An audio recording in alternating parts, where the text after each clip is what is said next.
worship you. You are here, working in this place. I worship you. I worship you. You are here, moving in our midst. I worship you. I worship you. You are here, working in this place. I worship you. I worship you. You are waymaker, miracle worker, promise keeper, light in the darkness. My God, that is who you are. You are waymaker, miracle worker, promise keeper, light in the darkness. My God, that is who you are. You are here, touching every heart. I worship you. I worship you. You are here, healing every heart. Oh, I worship you, Jesus. I worship. You're turning lives around. You are here, oh, turning lives around. I worship you. I worship. You're mending every heart. You are here, and you're mending every heart. I worship you, yeah. I worship you, Lord. And you are waymaker, miracle worker, promise keeper, light in the darkness. My God, that is who you are. Yeah, you're the waymaker, waymaker, miracle worker, promise keeper, light in the darkness. My God, that is who you are. Yeah, sing it again. You are, yeah, waymaker, miracle worker, promise keeper, light in the darkness. Yeah, my God, that is who you are. Oh, it's who you are, Jesus. Yeah, waymaker, miracle worker, promise keeper, light in the darkness. My God, that is, sing, that is who you are. Oh, that is who you are. And that is who you are. Oh, and that is who you are. That is who you are. My Jesus, that is who you are. That is who you are. Oh, we lift you up. That is who you are. That is who you are. My Jesus.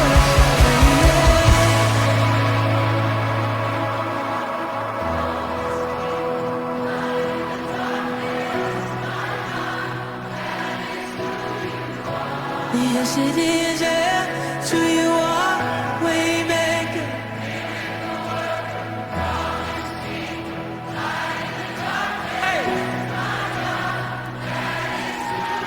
Let's sing this together. Even when I don't see it. Come on, even when. Even when I don't see it, you're working. Even when I don't feel it, you're working. You never stop. You never... Shalom Bapak Ibu, selamat datang di ibadah minggu kita ini. Kita akan satu pujian yang mengatakan bahwa Engkau mengenalku.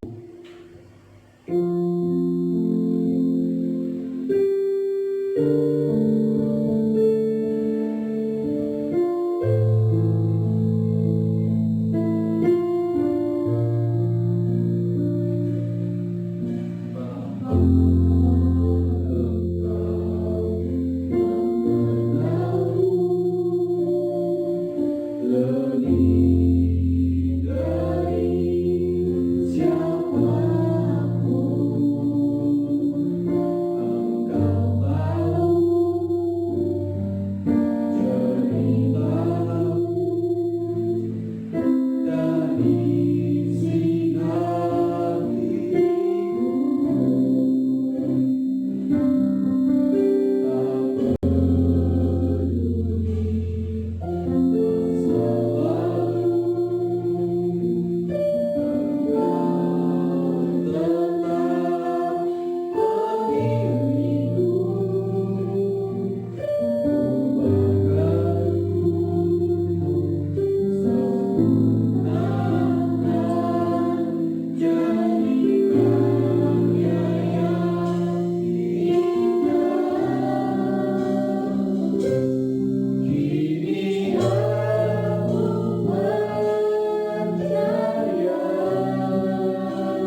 kasih Tuhan atas pertemuan kami Tuhan di ibadah ini Tuhan.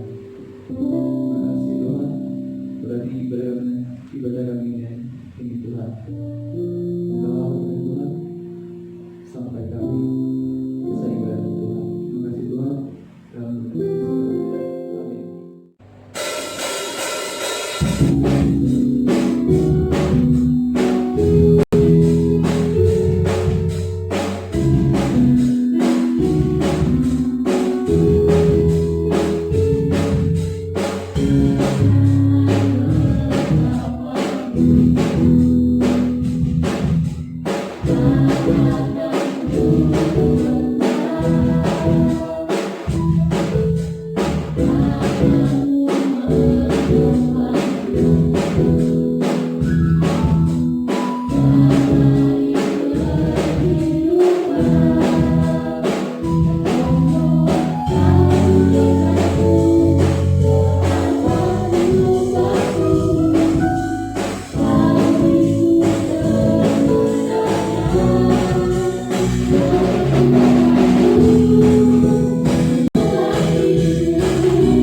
Salam Bapak Ibu, masih kuat Bapak Ibu? Mari kita bagi diri, kita akan satu pujian yang menyatakan tak pernah ragu. Oh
Bapak Ibu yang dikasih, mari kita memberikan persembahan.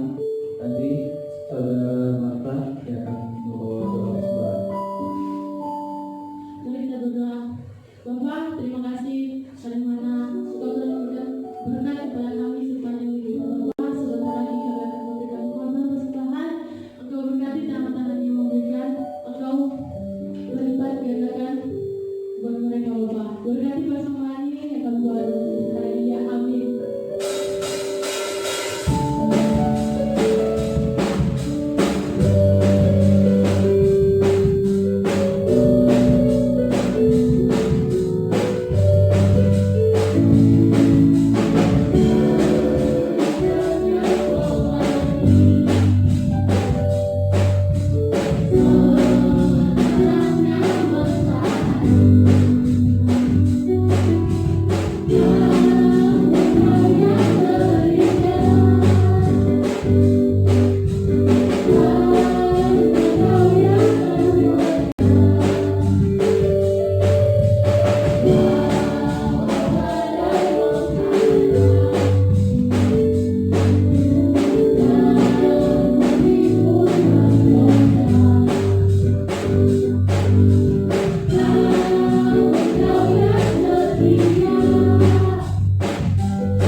Salam, selamat hari Minggu para jemaat yang dikasihi oleh Tuhan. Senang rasanya bisa bertemu kembali melalui aplikasi YouTube ini. Tuhan memberkati kita semuanya dan saudara siap untuk menerima firman Tuhan. Baik, kalau begitu saya ajak kita semuanya untuk menghormati firman Tuhan. Kita bangkit berdiri dan kita akan berdoa. Haleluya, haleluya. Tuhan, kami memerlukan firman-Mu.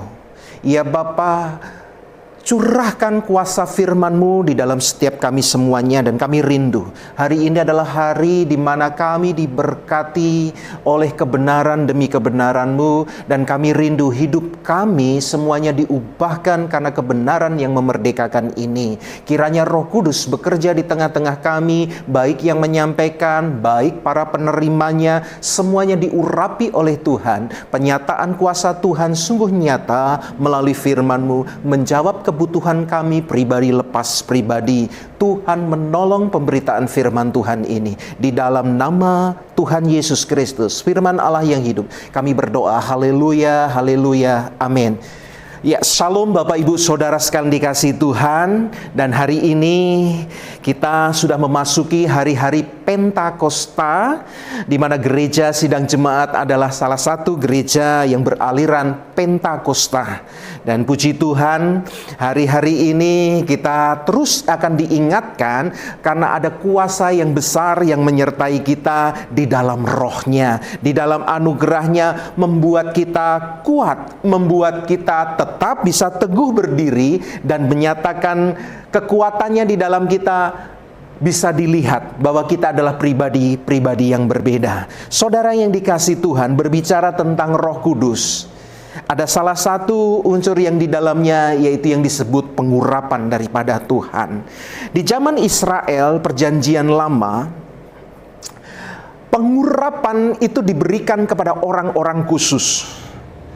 Raja ketika dilantik menjadi raja, maka sang calon raja tadi diurapi, raja baru tadi diurapi dengan minyak yang kudus. Dan juga para imam sebelum mereka ditahbiskan, saat mereka dalam pentahbisan, mereka diurapi dengan minyak urapan yang kudus. Artinya saudara yang dikasihi Tuhan, memang benar-benar pengurapan ini ditujukan kepada orang-orang pilihan saja. Orang-orang yang dipilih oleh Tuhan untuk melakukan pekerjaan-pekerjaan yang sudah dikhususkan oleh Tuhan, yang lebih mulia daripada orang pada umumnya. Dan puji Tuhan, di dalam perjanjian baru, kitab Petrus mengatakan, saudara dan saya dipilih menjadi imamat rajani. Saudara dan saya dipilih bukan sekadar jadi raja saja, tetapi double portion, jadi imam juga. Imam plus raja, atau saya balik, raja plus imam ada di dalam kehidupan kita. Dan kapan itu terjadi, saudara dikasihi Tuhan? Ketika Tuhan memilih kita. Dan tentunya kalau di dalam perjanjian lama, ketika raja ditahbiskan, itu ada pengurapan. Ketika imam ditahbiskan, ada pengurapan dari Yang Maha Kudus. Kita dipilih oleh Tuhan, ada pengurapan yang khusus bagi saudara dan saya. Dan ketika kita berbicara tentang urapan, kita berbicara tentang ada sesuatu media yang dipakai di perjanjian lama, yaitu minyak urapan. Minyak urapan ini berbicara tentang, kalau dibawa ke perjanjian baru, ini adalah simbol daripada Holy Spirit, Roh Kudus. Ketika kita diurapi, ketika kita dipenuhi dengan Roh Kudus, ini menjadi pembeda, saudara, menjadi pembeda. Saudara yang dikasihi Tuhan, minyak urapan itu dibuat secara khusus. Di kitab Keluaran dikatakan dibuat dengan bahan-bahan yang sudah ditentukan oleh Tuhan. Dan ternyata bahan-bahan itu adalah bahan-bahan untuk aromaterapi. Artinya minyak urapan itu harum sekali. Minyak urapan itu membawa keharuman bagi setiap orang-orang yang ada di dekat orang yang diurapi. tentulah ketika Roh Kudus ada diam di dalam kita dan Roh Kudus itu mengurapi kita, saudara dan saya dibuat berbeda. Saudara dan saya adalah bau harum, berdampak buat orang-orang di sekitar kita, di keluarga kita, anak-anak muda. Ketika engkau di sekolah, di sekolahmu, engkau dibuat menjadi berbeda. Saudara, kata anointing ya, itu adalah kata verb, tetapi di dalam Alkitab kita menemukan, kalau saudara anak-anak sekolah pernah belajar bahasa Inggris, aja namanya gerund, yaitu artinya kata kerja yang dipakai juga dengan jadi kata benda. Anointing itu kata kerja, pengurapan itu urapan itu kata kerja, tetapi dipakai menjadi kata benda. Benda yang sesuatu, saya katakan lebih spesifik lagi, sesuatu yang tinggal di dalam setiap kita masing-masing. Dan kita semuanya memerlukan urapan daripada Tuhan. Saya mengajak saudara semuanya, ajakan saya adalah kita akan melihat sisi lain daripada kehidupan kita ini, di mana saya mengajak saudara melalui firman Tuhan ini akan beranjak dari yang ordinary kepada yang extraordinary, dari yang cuma sekedar natural menjadi supranatural. Tuhan menolong kita semuanya. Saudara yang dikasihi Tuhan, di dalam 1 Yohanes 1 ayat 20, saya ulangi, 1 Yohanes 2 ayat 20, firman Tuhan berkata, tetapi kamu, yaitu kita semuanya, telah beroleh pengurapan dari yang kudus. Saudara dan saya itu diurapi. Saudara dan saya itu telah beroleh pengurapan dari yang kudus. Dan demikian kamu semua mengetahuinya. Saya katakan saudara dan saya sudah diurapi oleh Roh Kudus, dan kita perlu terus hidup di dalam pengurapan ini. Why? Kenapa saudara? Karena kita tidak tahu apa yang ada di depan kita besok, 2 jam kemudian dari sekarang, kita tidak tahu.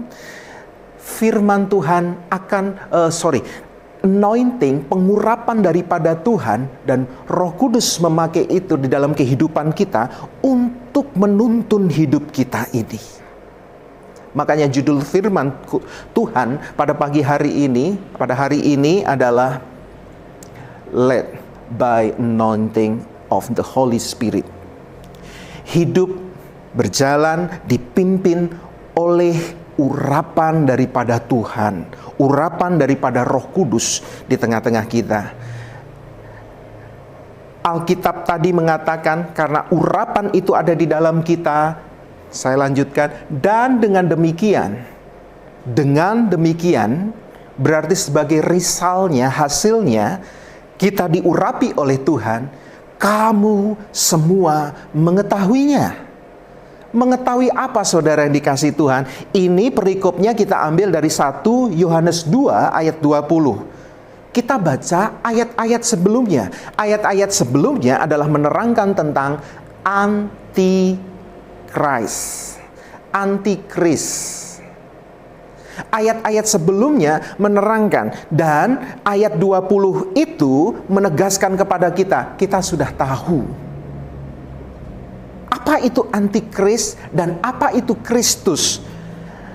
Firman Tuhan menarik, tidak dikatakan anti Tuhan atau anti Allah, tetapi waktunya nanti akan datang, yang datang adalah Antikris. Antikristus. Anti itu adalah seseorang atau sesuatu. Kata anti itu berarti seseorang atau sesuatu yang menggantikan. Jadi antikris adalah seseorang, ada sesuatu yang mencoba menggantikan Kristus dalam kehidupan kita. Yang mau mencoba menggeser Yesus.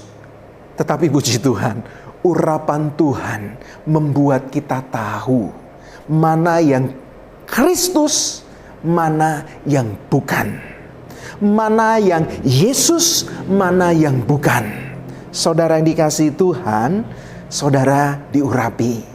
Dan saudara dibuat lebih paham lagi tentang Tuhanmu, Yesus Kristus. Jadi, di dalam 1 Yohanes 2 ini, kalau kita simpulkan, pengurapan Tuhan itu untuk apa? Yaitu untuk mengenal Tuhan Yesus lebih dalam lagi. Karena ketika kita mengenal Yesus jauh lebih dalam lagi, maka kita dari dalam kita ini, kita bisa mengenal, oh itu bukan yang Kristus. Oh itu bukan datangnya dari Tuhan. Kita akan mengenal. Kita akan baca buku-buku atau sesuatu apapun, literasi, dan kita baca di dalam kita ini akan memberitahu kita bahwa oh ini meninggikan Tuhan Yesus Kristus. Oh ini coba menggantikan Tuhan Yesus Kristus. Kita bisa sensitif, bisa mengerti.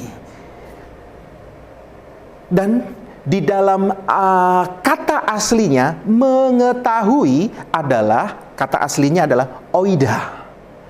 Apa itu oida di dalam bahasa Yunani?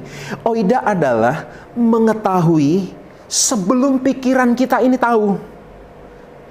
Di dalam kita ini tahu, sebelum pemikiran indah ini tahu. Saudara yang dikasihi Tuhan. Makanya Roh Kudus adalah, tugasnya daripada Roh Kudus adalah menuntun kita dari kebenaran dan kebenaran. Di kitab Yohanes pasal 16 dikatakan, Roh Kudus itu adalah sifatnya memuliakan Yesus Kristus. Yesus pernah berkata, apabila dia datang, dia akan memuliakan aku.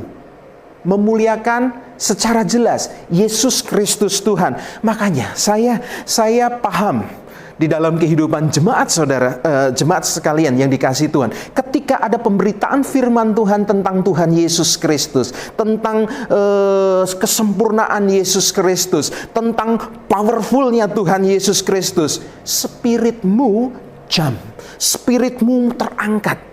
Karena Roh Kudus di dalam pengurapannya di dalam kita seolah-olah mengatakan, ini yang dibutuhkan, ini yang kamu perlukan, ini yang dibutuhkan untuk kamu menjalani kehidupan ini yang diperlukan kebenaran ini. Maka kita up ketika mendengar tentang Tuhan Yesus Kristus. Sama seperti dua murid Tuhan Yesus Kristus yang sudah, saya katakan sudah depresi ya, di dalam pelayanannya ketika dia pulang ke kota Emmaus dari Yerusalem, padahal Yesus mengatakan tinggallah di Yerusalem dan menantikan Roh Kudus. Dua orang ini dia pulang ke Emmaus. Mereka sudah patah hati, patah semangat, hilang visi daripada Tuhan. Ketika Yesus tiba-tiba berjalan bersama-sama dengan mereka, di tengah-tengah mereka, Yesus ngobrol, Yesus berbincang, Yesus chatting tentang Mesias. Dia terangkan semua dari kitab-kitab perjanjian lama, kitab-kitab nabi tentang Mesias. Dan Alkitab, kitab Lukas berkata, roh mereka membara-bara. Menarik bukan? Inilah yang dikerjakan Roh Kudus di dalam kehidupan kita, menuntun kita untuk mengenal Tuhan Yesus jauh lebih dalam lagi. Kita perlu dipimpin oleh Roh Kudus. Saudara sekalian dikasihi Tuhan, why? Kenapa? Yuk kita melihat ya, dari kehidupan Tuhan Yesus Kristus sendiri, the perfect man. Ya, seseorang yang kita tidak bisa temui bandingannya. Siapapun, tokoh-tokoh Alkitab sekalipun tidak bisa membandingi daripada Tuhan kita Yesus Kristus. Sempurnanya dia, sempurna sekali.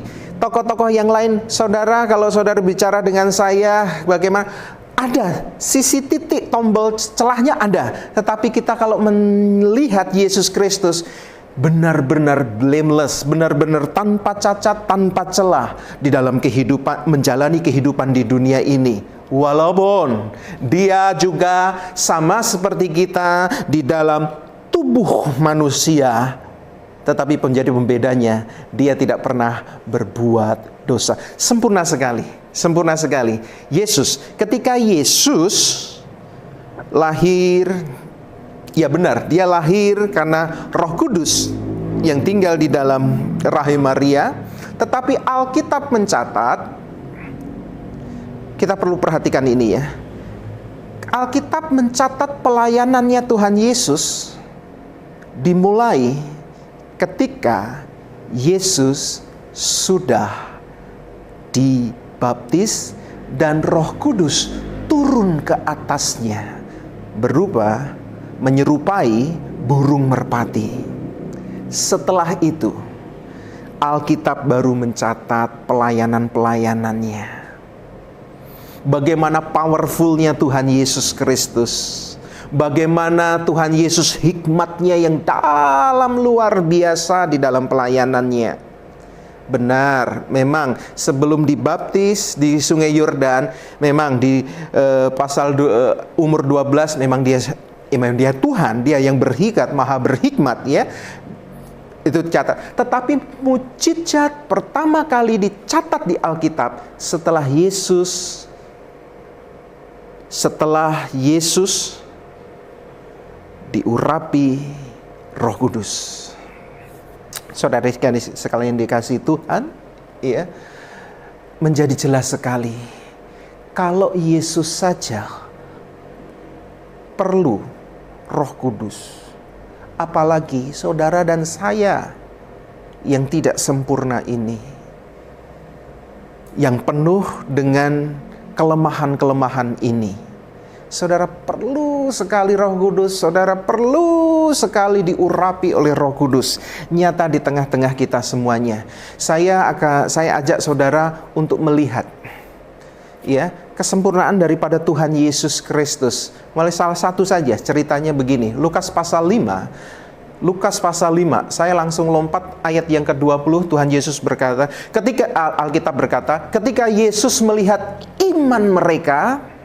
Jadi ceritanya begini saudara, ada beberapa orang sekelompok dan mereka punya satu teman yang lumpuh, yang tidak berdaya, yang semua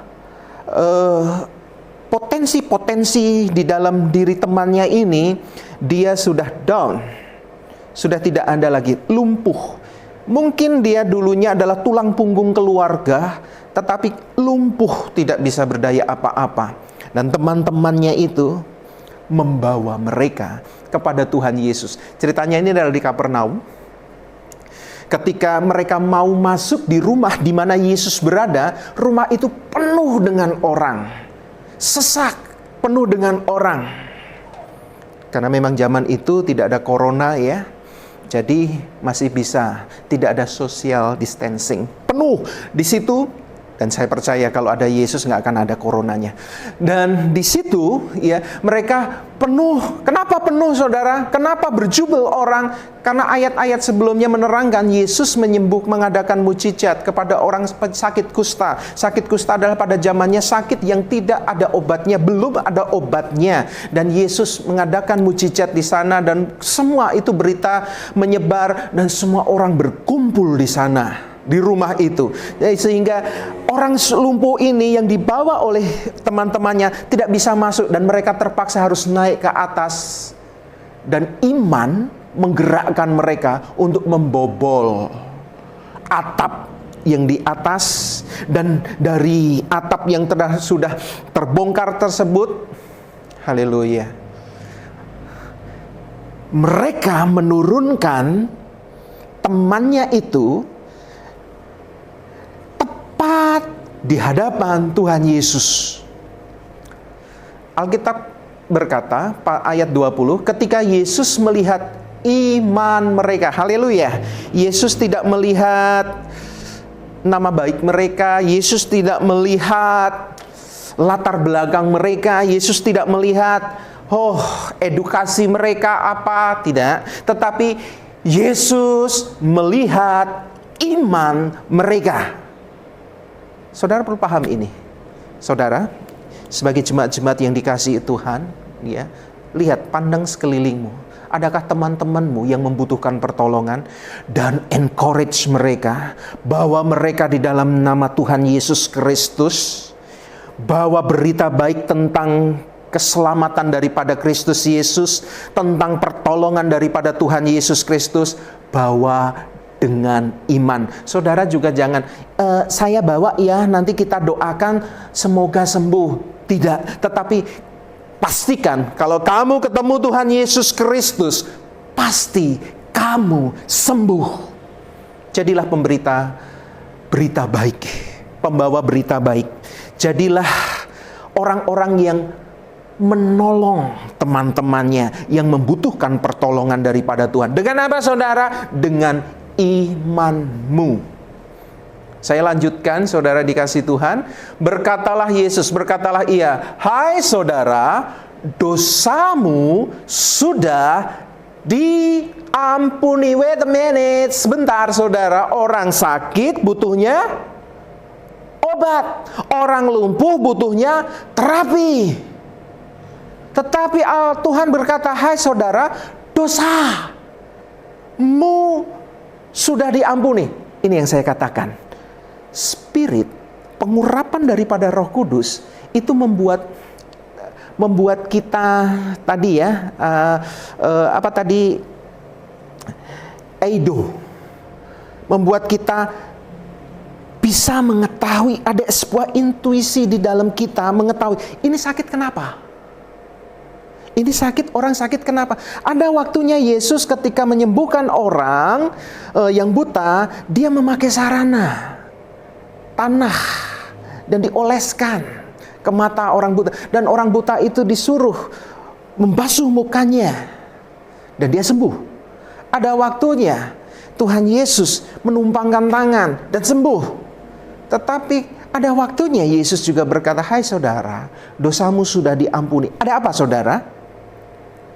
Ada apa saudara? Ini, kalau kita punya pengurapan daripada Tuhan, kita sepertinya ada dorongan, sepertinya ada pemberitahuan di dalam diri kita. Dia sakit karena ini. Ini karena ini. Ini punya trouble karena ini. Seringkali, saudara dikasih Tuhan, ya, kita memakai hanya sekedar akal pikiran kita, tidak memakai intuisi daripada Roh Kudus yang bergerak di dalam kita. Para istri-istri kadang-kadang melihat suami pulang dari kerjaan, kantor, dari toko. Kita melihat raut muka di suami kok kelihatannya nggak moody sekali. Dan sepertinya ada sesuatu. Dan kita berpikiran, berasumsi. Jangan-jangan pikiran kita yang main. Pasti ini nanti karena dia mukanya begini, wajahnya begini, nanti pasti akan komplain masakanku, komplain pekerjaanku di rumah. Saudara, jangan hidup karena asumsi, tetapi biarlah Roh Kudus menuntun. Engkau para istri akan diberitahu oleh Roh Kudus, suamimu sedang dalam ketakutan, suamimu sedang di dalam masalah. Dan engkau dibuat oleh Roh Kudus menjadi penolong. Ketika kita membesarkan anak-anak kita, ingat Bapak Ibu Saudara, kita perlu Roh Kudus. Setiap anak berbeda cara penanganannya. Kita perlu Roh Kudus. Seperti Yesus, cara menyembuhkannya kadang-kadang berbeda. Roh Kudus yang mengalir, memberitahu, memberi hikmat caranya bagaimana. Anak-anak berbeda. Tetapi saya mau katakan, saudara yang dikasih Tuhan, ketika Roh Kudus menyuruh untuk mengkoreksi anakmu, koreksi dia. Ketika anak kita salah, dan Roh Kudus berkata, koreksi dia. Kenapa saudara? Kalau kita tidak mau mengoreksi anak kita, fatal. Dunia yang akan mengoreksi dengan tatanan hukumnya. entah dengan penjara, entah dengan denda, entah dengan hukuman sosial. Tetapi biarlah pengoreksiannya juga menurut hikmat dorongan daripada Roh Kudus.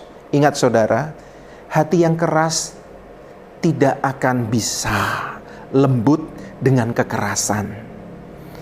Cintalah, kasih itu yang membuat hati yang keras itu menjadi lembut. Sebaliknya, kalau dengan kekerasan akan membuat hati itu semakin keras. Saudara, Tuhan yang akan menuntun kita, termasuk di bidang keuangan. Tuhan di dalam kitab Yesaya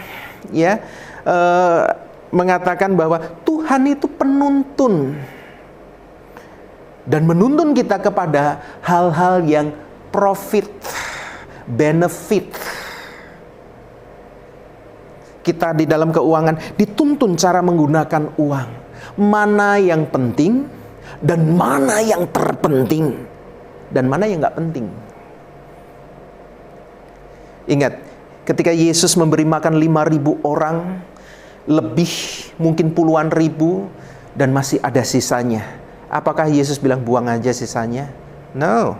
Yesus berkata, kumpulkan. Karena dengan hikmat Roh Kudus yang mengalir di dalam dia, ya, tidak ada sesuatu di dalam kehidupan kita ini sebagai anak-anak Tuhan juga yang terbuang. Injil bukanlah Injil yang membuang. Injil yang mengumpulkan yang tersisa, yang terbuang justru dikumpulkan. Demikian juga dengan keuangan. Biarlah juga Roh Kudus menuntun. Di dalam kehidupan kita tidak ada yang terbuang sia-sia. Saudara dikasih Tuhan, saya tidak mengatakan kalau semua penyakit ini orang lumpuh ini karena dosa ya. Saya tidak mengatakan kalau semua sakit itu karena dosa, tetapi Roh Kudus akan mengatakannya. Dan menarik di sana saudara, ya, Yesus tahu kenapa orang ini sakit. Karena ada satu di dalam ilmu psikologi yang disebut psikosomatik. Artinya adalah ketika pemikiran kita terganggu, maka tubuh kita ini terganggu. Sepertinya tubuh kita ini merespon apa yang di dalam pikiran kita ini. Saudara, kadang-kadang kalau kita sedang berbuat salah, kita ada di dalam penghukuman, kita menghukum diri sendiri. Kita memarahi diri sendiri. Ketika pemikiran kita ini ada di dalam penghukuman, sesuatu memang kita salah, kita menghukum diri sendiri. Bang, tubuh ini dihukum oleh pemikiran kita. Sakit penyakit ada di sana. Karena ada sensor yang mengatakan, harus ada yang dihukum. Karena pemikirannya kita terhukum, maka ada tubuh yang harus terhukum. Entah lambung saudara, entah jantung saudara, entah paru-paru saudara, entah ginjal saudara. Ada sesuatu yang harus dihukum. Tetapi Roh Kudus mengingatkan kepada kita. Dan di sini juga Roh Kudus bergerak di dalam Tuhan Yesus Kristus. Hai saudara, dosamu sudah diampuni. Dan saat ini saya juga mau mengatakan bagi saudara semuanya yang saat ini sedang merasa terhukum, Alkitab mengatakan dosamu sudah dihukum di dalam tubuh yang lain. Bukan di dalam lambungmu, bukan di dalam ginjal, bukan di dalam panca indera, tetapi sudah dihukum di dalam tubuh yang lain. Itu yang Alkitab katakan, dan Roh Kudus mengingatkan kita itu. Saudara, jangan hukum dirimu sendiri. Ingat, sudah ada penghukuman untuk dosa-dosamu. Datanglah kepada Tuhan, terima Dia. Oke, saudara dikasih Tuhan, ayat 21. Tetapi ahli-ahli Taurat dan orang-orang Farisi, ternyata ada di sana ada orang-orang ahli Taurat dan orang-orang Farisi. Mereka berpikir dalam hatinya. Kata berpikir adalah dalam bahasa aslinya konteksnya ada dialogisomai, yang artinya logik, artinya logis. Orang Farisi dan ahli Taurat yang hadir di sana itu bergerak berdasarkan logik. Kenapa tidak ada mukjizat yang bisa mereka kerjakan? Karena hanya sebatas pengetahuan teologi itu logik. Yesus tidak mau berbantah dengan mereka. Saudara, saya mau katakan jangan berbantah dengan orang-orang yang hanya berpikiran secara logik.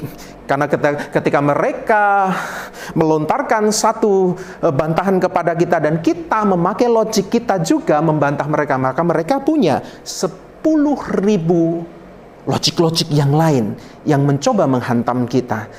Tetapi Yesus, Dia tahu. Ayat 22 sampai 24 saya katakan, akan tetapi Yesus mengetahui, ya tadi, eido, di dalam dirinya ada Roh Kudusnya, mengetahui pikiran mereka. Kalau orang Farisi berpikiran dan berasumsi, tetapi Yesus tahu pikiran mereka, tidak berasumsi. Yesus tahu pemikiran mereka, lalu berkata kepada mereka, apakah yang kamu pikirkan dalam hatimu, logisomai di dalam hatimu, maka manakah lebih mudah mengatakan dosamu sudah diampuni, atau mengatakan bangunlah dan berjalanlah? Tetapi supaya kamu tahu bahwa di dunia ini anak manusia berkuasa mengampuni dosa, berkatalah ia kepada orang lumpuh itu, kepadamu kukatakan. Dia datang dalam kondisi apa, saudara? Lumpuh. Tetapi Yesus speak. Orang Farisi talk, Yesus speak. Yesus katakan, bangunlah, angkatlah tempat tidurmu, dan pulanglah ke rumahmu. Saudara bisa bayangkan, saudara, dia tadi dari rumah diangkat, atau zaman sekarang pakai kursi roda, pakai tandu, pakai ambulan. Ketika bertemu, encounter dengan Tuhan Yesus Kristus, dia pulang. Saudara bisa bayangkan suasana rumah itu, ketika istrinya masih dalam, suamiku udah bertahun-tahun lumpuh. Ketika dia ada di dapur, tiba-tiba sang suaminya datang. Shalom mama. Apa yang terjadi, saudara? Ada sukacita luar biasa karena mukjizat terjadi di dalam rumah tangga itu. Yesus berkata, pulang ke rumahmu, jadi saksi di dalam rumahmu, di dalam lingkungan RT, RW-mu, dusunmu, kampungmu, jadi saksi di sana. Ya, orang Farisi hanya sekedar just talk, tidak ada mukjizat. Yesus Kristus speak, eido di dalam dirinya, dan mukjizat terjadi. Roh Kudus akan memimpin kita di dalam mukjizat dan mukjizat kemenangan yang daripada Tuhan. Mari saudara yang dikasihi Tuhan, hiduplah di dalam urapan Roh Kudus. Saya undang sekali lagi kita bangkit berdiri dan kita akan berdoa. Tuhan Yesus Kristus, luar biasa. Engkau Tuhan yang tidak meninggalkan kami sendirian saat Engkau naik ke surga, tetapi Engkau mengirimkan Roh Kudus kepada kami, dan Roh Kudus memberitahu kami tentang segala sesuatu. Puji Tuhan, ada urapan Roh Kudus di dalam setiap kami semuanya. Roh Kudus memenuhi kehidupan kami. Kami dipuaskan. Kami berjalan, tidak hanya berjalan di dalam areal hanya natural saja, Tuhan. Kami bersyukur Engkau mengajak kami naik lebih level. Di dalam tingkat iman kami bisa mengalami hal-hal supernatural, hal-hal extraordinary, karena Roh Kudus bekerja di dalam setiap kami semuanya. Terpujilah nama-Mu Bapa, kami mengucap syukur, terima kasih untuk firman-Mu. Di dalam nama Yesus Kristus kami berdoa, haleluya, haleluya, amin. Puji Tuhan. Baiklah Bapak Ibu Saudara sekalian dikasihi Tuhan, haleluya, saatnya kita akan menerima berkat dari tangannya daripada Tuhan. Namun di akhir session ibadah ini saya ajak kita tetap berdoa untuk bangsa dan negara kita. Mari kita doakan Indonesia ini di dalam tangannya. Bapak yang kami kasih dalam Tuhan kami Yesus Kristus, kami menyerahkan kota kami menyerahkan provinsi kami menyerahkan bangsa Indonesia ini di dalam tangan kuat kuasa-Mu. Di tengah pandemi COVID-19 ini kami butuh eido. Kami butuh pengetahuan yang melebihi daripada akal pikiran kami ini, pakai anak-anak Tuhan ini semuanya dengan hikmat daripada Tuhan. Pakai kami semuanya untuk bisa bertindak berbeda dengan yang lain. Ayo berdoa di dalam nama Tuhan Yesus, pakai gereja-gerejamu. Di dalam nama Tuhan Yesus, pakai anak-anakmu untuk menyatakan kuasa kasih dan berkat dan powerfulnya Tuhan kami Yesus Kristus dalam kehidupan kami berbangsa dan bernegara. Tuhan berkati kami semuanya. Dan kami mengakhiri ibadah ini di dalam kuasa nama Tuhan Yesus Kristus. Saya ajak semuanya untuk bangkit berdiri dan pastikan tanganmu telurur ke atas. Biarlah matamu terpejam dan mata imanmu memandang kepada Bapamu yang di surga, yang siap memberkati engkau. Saat ini terimalah berkat. Tuhan memberkati dan melindungi engkau. Tuhan menyinari engkau dengan wajah-Nya dan memberikan kepadamu kasih karunia-Nya. Tuhan menghadapkan wajah-Nya kepadamu dan memberikan kepadamu shalom, damai sejahtera-Nya. Terima ini semuanya dan kita katakan amin, amin. Tuhan Yesus memberkati kita semuanya. Salam, selamat hari Minggu, selamat menikmati Tuhan.